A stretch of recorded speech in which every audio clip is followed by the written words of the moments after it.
पौराणिक कथा शिव और सती का प्रेम। दक्ष प्रजापति की सभी पुत्रियां गुणवती थी। कथा के अनुसार फिर भी दक्ष के मन में संतोष नहीं था।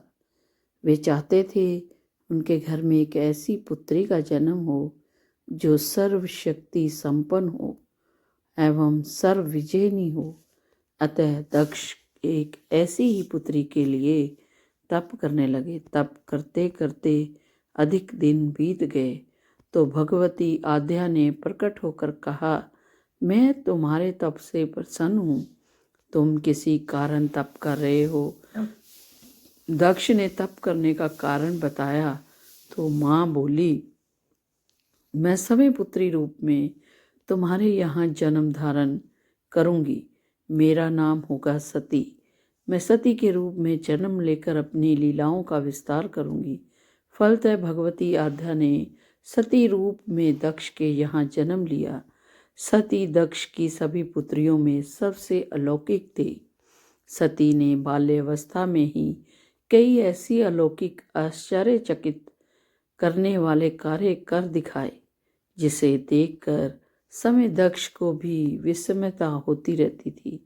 जब सती विवाह योग्य हो गई तो दक्ष को उनके लिए वर की चिंता होने लगी। उन्होंने ब्रह्मा जी से इस विषय में परामर्श किया। ब्रह्मा जी ने कहा, सती आद्या की अवतार हैं। आद्या आदि शक्ति और शिव आदि पुरुष हैं। अतः सती के विवाह के लिए शिव ही योग्य और उचित वर हैं। दक्ष ने ब्रह्मा जी की बात मानकर सती का विवाह भगवान शिव के साथ कर दिया। सती कैलाश में जाकर भगवान शिव के साथ रहने लगी। भगवान शिव के दक्ष के दामाद थे, किंतु किसी वजह से दक्ष के हृदय में भगवान शिव के प्रति बैर और विरोध भाव उत्पन्न हो गया। तो कथा के अनुसार एक बार देवलोक में ब्रह्मा ने धर्म के निरूपण के लिए एक सभा का आयोजन किया। सभी बड़े बड़े देवता सभा में एकत्र हुए। भगवान शिव भी इसी सभा में बैठे थे। सभा मंडल में दक्ष का आगमन हुआ। दक्ष के आगमन पर सभी देवता उठकर खड़े हो गए, पर भगवान शिव खड़े नहीं हुए। उन्होंने दक्ष को प्रणाम भी नहीं किया। फलतः दक्ष ने अपमान का अनुभव किया। केवल यही नहीं, उनके हृदय में भगवान शिव के प्रति ईर्ष्या की आग जल उठी। वे उनसे बदला लेने के लिए समय और अवसर की प्रतीक्षा करने लगे। एक बार सती और शिव कैलाश पर्वत पर बैठे हुए परस्पर वार्तालाप कर रहे थे। उसी समय आकाश मार्ग से कई विमान कनखल की ओर जाते हुए दिखाई पड़े। सती ने विमानों को देखकर भगवान शिव से पूछा, प्रभु, ये सभी विमान किसके हैं और कहाँ जा रहे हैं? भगवान शंकर ने उत्तर दिया, आपके पिता ने बड़े यज्ञ का आयोजन किया है। समस्त देवता और देवागनाएं इन विमानों में बैठकर उसी यज्ञ में सम्मिलित होने के लिए जा रहे हैं। इस पर सती ने दूसरा प्रश्न किया, क्या मेरे पिता ने आपको यज्ञ में सम्मिलित होने के लिए नहीं बुलाया? भगवान शंकर ने उत्तर दिया, आपके पिता मुझसे बैर रखते हैं और फिर वे मुझे क्यों बुलाने लगे? सती मन ही मन सोचने लगी और फिर बोली, यज्ञ के इस अवसर पर अवश्य मेरी सभी बहनें आएंगी। उनसे मिले और बहुत दिन हो गए हैं। यदि आपकी अनुमति हो तो मैं भी अपने पिता के घर जाना चाहती हूँ। यज्ञ में सम्मिलित हो लूँगी और बहनों से भी मिलने का अवसर मिलेगा। भगवान शिव ने उत्तर दिया, इस समय वहाँ जाना उचित नहीं होगा। आपके पिता मुझसे बैर रखते हैं तो हो सकता है वे आपका भी अपमान करें। बिना बुलाए किसी के घर जाना उचित नहीं होता।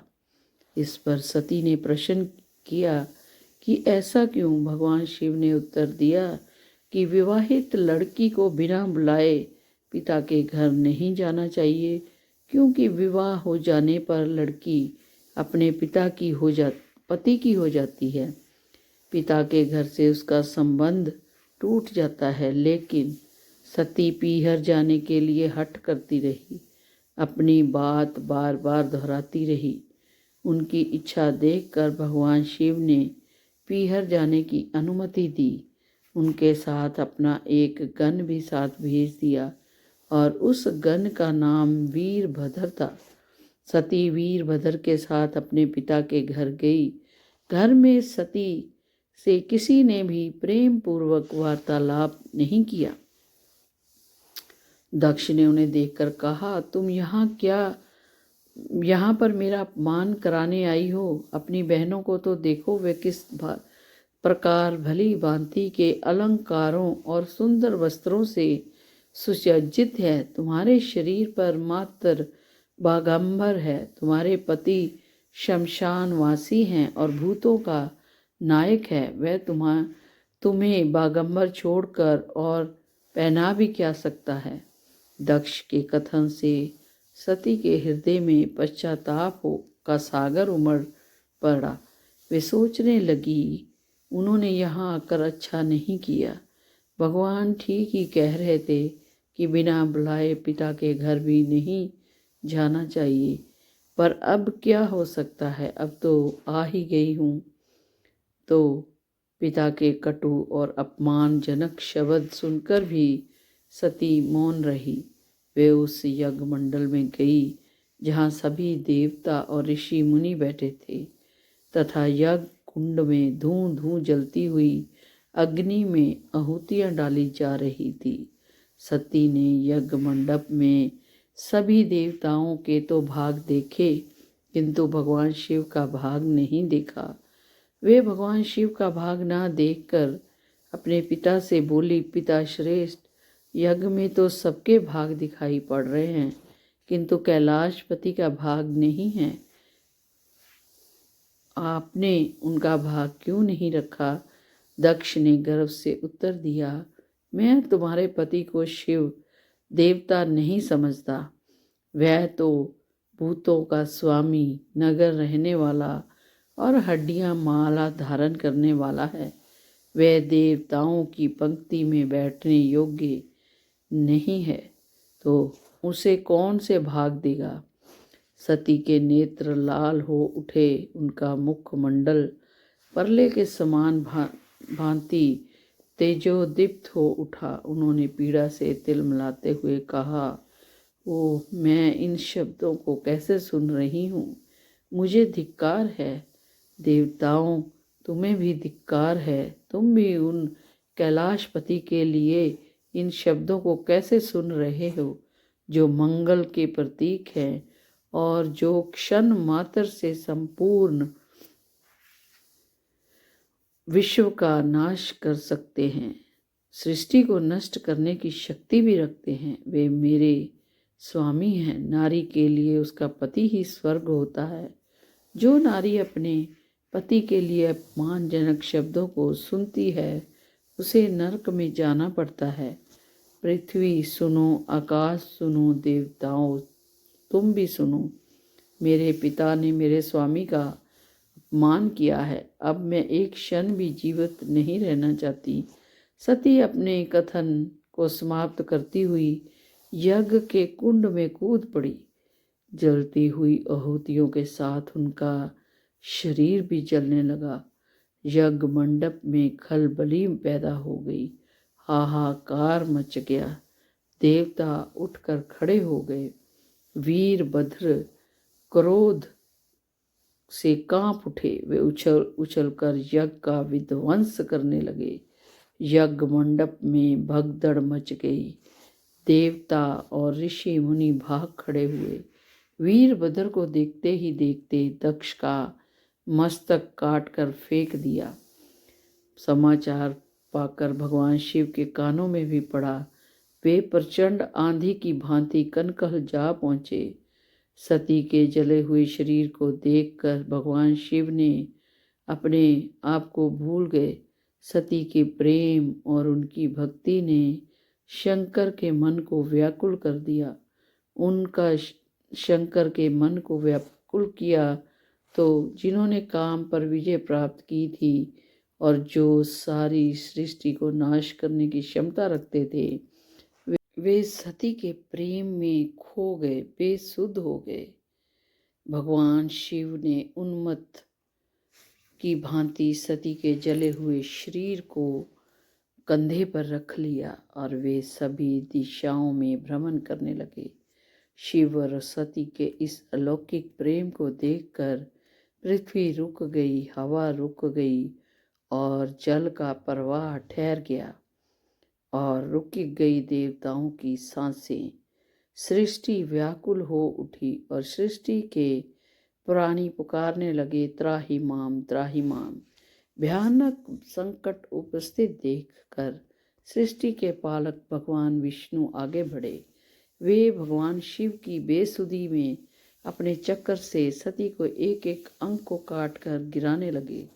धरती पर 51 स्थानों में सती के अंग कटकर गिर गए तो भगवान शिव पुनः अपने आप में आए। जब वे अपने आप में आए तो पुनः सृष्टि के सारे कार्य चलने लगे।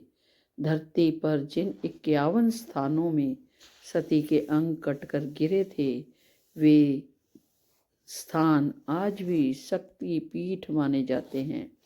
आज भी उन स्थानों में सती का पूजन होता है, वे उपासना होती है।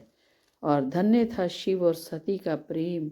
शिव और सती के प्रेम ने उन्हें अमर और वंदनीय बना दिया। तो दोस्तों, ओम नमः शिवाय। यह थी सती और शिव के प्रेम की कथा। सती ने अपने बलिदान के बाद अगले जन्म में पार्वती के रूप में जन्म लिया। वे हिमालय और देवी मैना की पुत्री बनी। पार्वती ने अपने पिछले जन्म की स्मृतियों को याद रखा और एक बार फिर भगवान शिव को प्राप्त करने के लिए कठोर तपस्या की। देवताओं और समय नारद मुनि ने पार्वती की सहायता की और अंततः भगवान शिव ने पार्वती को स्वीकार किया। यह कथा हमें सिखाती है कि सच्चा प्रेम समय और जन्म की सीमाओं से परे होता है। शिव और पार्वती का मिलन यह सब साबित करता है कि सच्चा प्रेम और भक्ति हमेशा विजय दिलाती है। तो दोस्तों, यह थी भगवान शिव और माता पार्वती की और सती की अमर कथा। इस कथा में हमें प्रेम, त्याग और भक्ति का अद्भुत संदेश मिलता है। अगर आपको यह वीडियो पसंद आया हो तो इसे लाइक करें, चैनल को सब्सक्राइब करें और अपने दोस्तों और परिवार के साथ शेयर करना ना भूलें। हमें कमेंट में बताएं कि आपको यह कहानी कैसी लगी और आप कौन सी अन्य चाहेंगे अगले वीडियो कथाएं सुनना। फिर मिलेंगे, तब तक के लिए ओम नमः शिवाय। जय शिव शंकर। ओम नमः शिवाय। शिवजी सदा सहाय। सब्सक्राइब करें और अगली पुरानी कथा देखें का विकल्प जरूर रखें और